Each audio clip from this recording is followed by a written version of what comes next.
சாய்ரா, என் உயிரின் உயிரானவர்களே, உங்களுக்கு இருக்கக்கூடிய பல வழிகளை, பல அவமானங்களை, பல கஷ்டங்களை ஏற்றுக்கொள்ள தயங்காதீங்க. நீங்கள் தயங்க அதனுடைய உண்மை உங்களுக்கு புரியாமலே போயிடும். மனுஷங்க தனக்கு வரக்கூடிய எந்த கஷ்டத்தையும் விரும்புறது இல்லை, இது எல்லாருக்குமே தெரியும். நீங்கள் விரும்பினாலும் விரும்பாட்டியும் உங்களோட விதிப்படியும் உங்களுடைய செயல்களில் கிடைச்ச விளைவுகளின்படியும் துன்பங்கள் உங்கள் வீட்டுக்கு முன்னாடி வந்து நிற்கும். அது மரியாதையாக கதவை தட்டும். நீங்கள் திறந்துட்டா நல்லது. நீங்கள் திறக்கலைன்னா அந்த கதவை உடைச்சி உள்ளே வரும். ஸோ கதவு உடைச்சா அதுக்கும் நமக்கு கஷ்டம். உள்ளே வந்தவ நான் வரும்போதே வரதுக்கு முன்னாடி கதவை தட்டுனே, நீ திறக்கலை, உனக்கு எவ்வளோ திமிருன்னு சொல்லி இன்னும் நம்மளை மோசமான வழிக்கே அது கொண்டு போய் சேர்க்கும். அப்போது எந்த விஷயத்தை நம்ம ஏற்றுக்கணும் அப்படின்னா, எந்தெந்த விஷயங்கள்லாம் அவமானமாக நினைக்கிறீங்களோ, எஸ், இந்த அவமானத்தை நான் ஏற்றுக்கிறேன், இந்த கஷ்டத்தை நான் ஏற்றுக்கிறேன். ஸோ ஏற்றுக்கிட்ட உடனே உங்களுக்கு அடுத்த கட்டத்துக்கு உண்டான வேலைகளையும் அங்கே நம்ம சாயப்பா நடத்தி வைப்பார். இந்த இடம் சரியில்லைன்னு என்னைக்கு மனப்பூர்வமாக நம்ம ஃபீல் பண்ணுறோமோ அப்போ தான் அடுத்த இடத்துக்கு நாம் போவோம். இல்லை, இந்த இடம் நல்லா தான் இருக்குது, இங்கே முடிஞ்ச அளவுக்கு நான் இருந்துக்கிறேன் அப்படின்னா அந்த இடத்துல இருக்கக்கூடாதுன்னு முடிவு பண்ணியாச்சு விதிப்படி. ஆனால் அங்கே நீங்கள் இருக்கிறீங்கன்னா வலுக்கட்டாயமாக நீங்கள் வெளியேற்றப்படுவீர்கள். அப்போது இப்போ நமக்கு சமயம் சந்தர்ப்பம் எல்லாமே சாதகமாக இருக்குது. இங்கே எந்த குறையும் இல்லை. குறைகளாக இருப்பது அத்தனையும் குறைகள்னு நீங்கள் நினச்சிங்கன்னா அது குறை. ஆனால் இந்த குறைகளை தீர்ப்பதற்கு தான் இங்கே நிறைய சந்தர்ப்பத்தை சாய்பா உருவாக்கி கொடுத்துருக்காங்க. அதுக்கு தான் இத்தனை குறைகளை கண்ணு முன்னாடி காட்டுறாங்க. அதை நாம் ஏற்றுக்காம அதை துச்சமாக மதிக்காம போனோம், அந்த குறைகள் மறுபடியும் நம்மளை சூழப்பட்டு இன்னமும் மோசமான வாழ்க்கைக்கு நம்ம போய் சேர்ந்துடுவோம். ஸோ ஜஸ்ட் உங்கள் மைண்டை ரிலாக்ஸ்டாக வச்சுக்கோங்க. ரொம்ப பதட்டமாக வச்சுக்க வேண்டாம். அப்படி ஆகிடுமோ இப்படி ஆகிடுமோ, எப்படியும் ஆகாது, எல்லாம் நல்லபடியாக நடக்கும். என்ன பயம்? கடவுளை வணங்குறோம், ஏன் காப்பாற்றுவார்னு. அப்போ அவர் காப்பாற்றாமல் போயிடுவார்னு நம்பிக்கையும் இல்லாமல் வணங்குறீங்களா? ஸோ நம்பிக்கை வச்சு வணங்குறவங்களுக்கு என்ன பிரச்சனை வந்துட போகுது?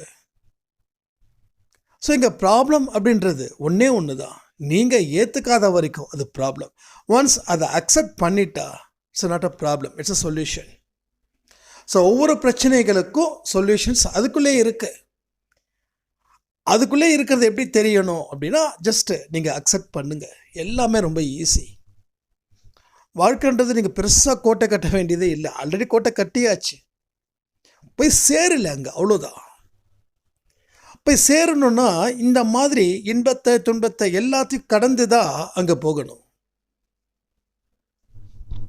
கடக்கிறதுக்கு உண்டான மனநிலை தயார் பண்ணுறதுக்கு தான் நம்ம இத்தனை பதிவுகளை சொல்லிக்கிட்டே இருக்கோம்.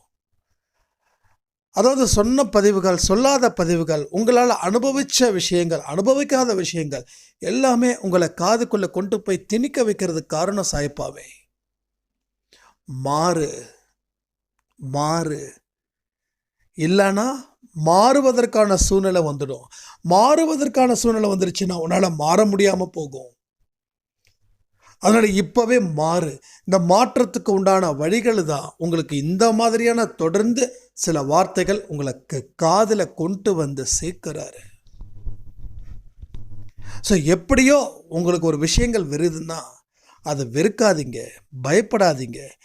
இது எனக்கானது, இதில் இருந்து என்னால் அடுத்த இடத்துக்கு மூவ் பண்ண முடியும்னு யோசிங்க. ஸோ அந்த இடத்துல தான் வெற்றியோட சூட்சமம் புரிஞ்சிக்கவே முடியும். புரிஞ்சுக்கிட்டா தானே வாழ்க்கை. புரிஞ்சிக்காத வரைக்கும் எதிர் வீட்டுக்கார வில்லனாக இருப்பான். புரிஞ்சுக்கிட்டா அவனை விட நண்பன் யாரும் இருக்க மாட்டான். ஸோ சொந்தக்காரர்களை விட பக்கத்து வீட்டுக்காரனோட அன்பு பெருசுன்னு நமக்கு புரிய வைப்பான் எதிர் வீட்டுக்காரன். ஸோ புரியாதவர்கள் வில்லனாக இருப்பா. ஸோ வாழ்க்கையை அப்படி தான். நீங்கள் எப்படி புரிஞ்சுக்கிறீங்களோ, எந்த பேஸில் நீங்கள் அதை புரிஞ்சுக்கிறீங்களோ அது உங்களுக்கு திருப்பி கொடுக்கும். ஸோ உங்கள் மனசு என்றைக்குமே சரி பதட்டம் இல்லாமல் நிதானமாக செயல்படுங்க. பதட்டத்தோடு செய்யக்கூடிய விஷயங்கள் அத்தனையுமே உங்களுக்கு படாத பிரச்சனைகளை கொடுத்துக்கிட்டே இருக்குது. பொறுமையோடு நிதானத்தோடு அமைதியோடும் செய்யக்கூடிய ஒரு விஷயங்களும் உங்கள் வாழ்க்கையில் ஒரு உற்சாகத்தையும் மிக பெரிய ஒரு வெற்றியையும் உங்களுக்கு தேடி தரதான் போகுது. ஸோ உங்களுக்கு 1000 கனவுகள் இருக்கும், லட்சியங்கள் இருக்கும். எங்கே கனவுகள் அடைய முடியாமல் போயிடுவோமோ, லட்சியங்கள் அடைய முடியாமல் போயிடுமோ அப்படின்னு பலவிதமான கன்ஃபியூஷன்ஸ். இந்த கன்ஃபியூஷன்ஸு என்ன பண்ணுதுன்னா ஒரு எதிர் வினையை கொடுக்குது. அது எதிர்மறை எண்ணங்களாக உருவாக்கப்படுது. அப்போது நமக்குள்ள பெருமூச்சு விடாமல் போயிடும். மூச்சு விடக்கூட ரொம்ப சிரமம். சில பேருக்கு சொல்லுவாங்க மூச்சு விடுறது கூட கடினமாக இருக்குதுன்னு. எஸ், நான் இதை ஃபீல் பண்ணியிருக்கேன். மூச்சு விடுறது கூட கனமாக இருக்கும். மூச்சு விடுறது கூட என்னமோ பெருசாக ஒரு வேலை இருக்கிற மாதிரி.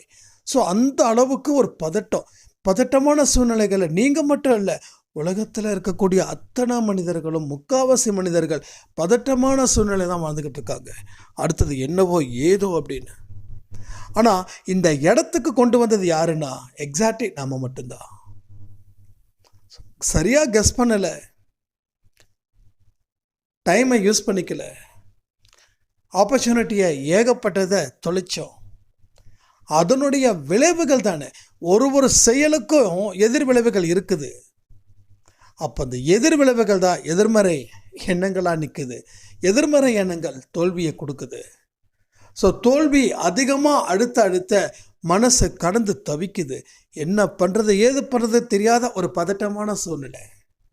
ஸோ எல்லாமே இருக்குது, எல்லாமே எல்லா மனுஷனுக்கும் இருக்குது.